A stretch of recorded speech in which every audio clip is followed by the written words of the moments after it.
OK, salut tout le monde. Je vous envoie, c'est la capsule des 25 premiers numéros corrigés. Donc, tel que promis, je vous envoie ça, je vous envoyais ça sur votre adresse courriel. Fait que ça devrait être un lien YouTube là, que vous êtes en train de regarder. Fait que je vous envoie ça. Donc, la première thématique, on parle d'atomes et de molécules. Donc, on vous demande ici, pour le numéro 1, à savoir si parmi tous les choix suivants, est-ce que c'est des atomes ou des molécules? Les molécules, il faut comprendre qu'il faut qu'il y ait au moins 2 éléments, OK? Donc, s'il y a au moins 2 éléments, ça peut être 2 éléments différents, mais s'il y en a au moins 2, c'est une molécule.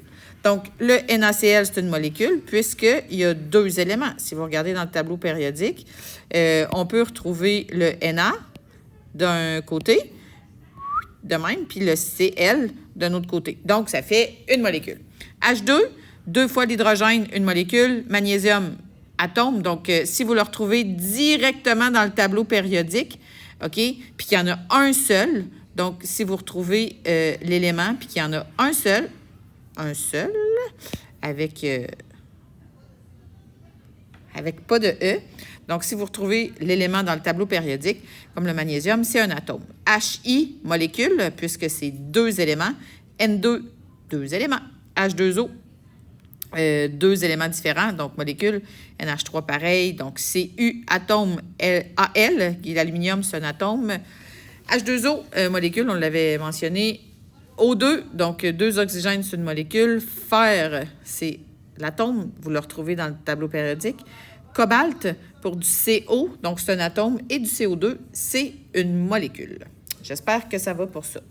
Numéro 1B, on demande de donner la définition d'une substance pure. Donc, si vous l'avez regardé dans votre cahier, donc c'est une substance pure. Wow, excusez. Donc, une substance pure, c'est une seule sorte d'atome. Donc, une seule sorte d'atome ou une seule sorte de molécule. OK? Donc voilà. Par exemple, c'est ça. Ah, c'est reparti, c'est super. Désolée pour l'appel. J'espère que ça ne fera pas trop de bugs. Donc, substance pure, c'est réglé. Lorsqu'il est question de substance pure, quelle est la différence entre un élément et un composé? Donc, un élément, c'est une seule sorte d'atome, alors qu'un composé, c'est plusieurs atomes différents. Donc, ici, on nous demande de différencier élément de composé. Br2, c'est un élément. Pourquoi? Parce que c'est une seule sorte d'atome et c'est seulement que le brome. Un élément ou un atome, ça se retrouve... oui, c'est ça, un élément ou atome. Excusez-moi. Je vous dis, il y a de la vie à l'école, même si vous êtes en pédago, là, vous autres, là. C'est comme si... c'est ça, il y avait beaucoup de monde dans les corridors. Donc, élément, atome, ça se retrouve dans le tableau périodique. Donc, Br2, il y en a 2, donc c'est un élément. NaCl, c'est une substance pure. Tu peux avoir une substance pure de sel, donc c'est un composé, puisqu'il y a du Na et du Cl. Mg, donc magnésium, élément. Hi, composé, puisque 2 atomes différents. H2, un élément, puisque c'est 2 fois l'hydrogène. H2O, c'est un composé, puisqu'on a 2 sortes d'atomes différents. NH3, composé. CuO2, donc un composé, bien sûr. Al, on le retrouve directement dans le tableau périodique, donc c'est un élément. Le sucre, ici, c'est un composé du dioxygène, c'est un élément, donc 2 fois l'oxygène qu'on retrouve dans le tableau périodique.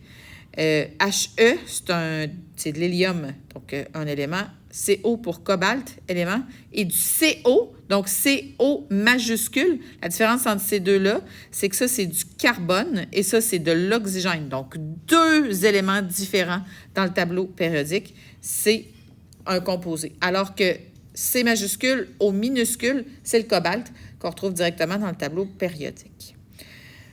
Numéro 3, qu'est-ce qu'un mélange homogène, hétérogène et colloïde? Je pense que vous le savez. Donc, un mélange homogène, c'est une seule phase visible à l'œil nu. Un hétérogène, c'est 2 ou plusieurs phases visibles à l'œil nu, alors que colloïde, c'est un mélange à l'aspect homogène, mais si vous observiez au microscope, vous seriez capable de détecter vous serez capable de détecter différentes phases, OK? Donc, par exemple, du lait, c'est un colloïde. D'accord? Super. Maintenant, là, je ne sais pas trop comment je vais marcher mon affaire. Je suis capable de faire ça? Oh yes. OK, je suis capable. Oui, je suis capable. 4. Parmi les propriétés suivantes, lesquelles sont des propriétés caractéristiques de la matière? Donc, caractéristiques, vous le savez que des propriétés caractéristiques, c'est que ça permet d'identifier hors de tout doute une substance. Donc, ça permet d'identifier une substance. Donc, la masse n'est pas... Ça écrit mal, hein? Excusez-moi. Donc, la masse, ce n'est pas une propriété caractéristique, mais la masse volumique en serait une.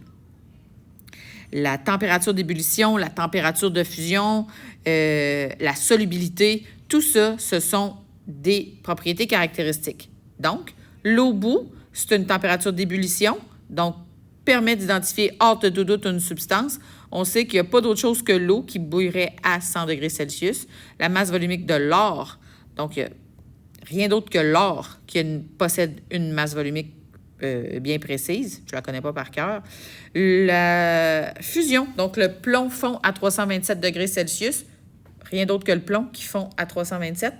Et la solubilité du sel, c'est de 35 grammes dans 100 millilitres d'eau, la solubilité étant une propriété caractéristique. Donc, A, B, E, F. Quelle est la différence entre le point d'ébullition et le point de fusion? Bien, ébullition, c'est passage de liquide à gazeux, alors que fusion, c'est solide à liquide. Qu'est-ce que la masse volumique? Quelle est la formule pour la calculer? Bien, c'est simple. C'est ρ égale m sur v. Donc ici, vous vous souvenez, là, c'est une espèce de P italique un peu. Donc la masse volumique, elle s'exprime en grammes par millilitre. En grammes par millilitre si c'est un liquide et en grammes par centimètre cube si c'est un solide. Donc, voilà. C'est quoi la masse volumique? C'est la masse d'une substance par unité de volume. Le volume peut être en millilitres ou en centimètres cubes, dépendamment si on est en phase solide, liquide. Je vais m'arrêter là. Je vais recommencer l'autre page. C'est comme ça que je fais, là. Attendez, là, je suis comme en test, là. Oui, je vais recommencer une autre vidéo à l'autre page parce que j'ai l'impression que la vidéo va être lourde à compresser. Donc, je vais faire peut-être 4 ou 5 petites capsules. Donc là, on vient de terminer la première page. On se revoit pour le numéro 7. Tchou!